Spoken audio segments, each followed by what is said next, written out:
Hello everyone. Block point of sale session in the Incognito Mode app helps user to prevent the user from opening an Odoo point of sale session using Incognito window for Google Chrome, Internet Explorer, Mozilla Firefox, and Microsoft Edge. So to achieve this, we need to complete some point of sale configuration. So let me get into the settings. Under point of sale, we can see a checkbox named block point of sale session in the incognito window. So we need to enable this one. Let me save this option. So after enabling this, if user tries to open a point of sale in the incognito mode, it will show a warning message. So you can see I am in the incognito tab. Let me get into end point of sale now. If user tries to open point of sale in the incognito, then it will raise a warning like user cannot start the session in the incognito mode.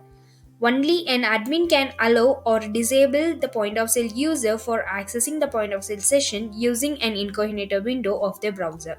So in this way, we can make use of this module to block and point of sale sessions in the incognito mode. If you have any queries regarding this video, you can ask in the comment box. We will definitely solve your queries. And if you feel this video is helpful to you, you can like this video and subscribe our YouTube channel for more Odoo related updates.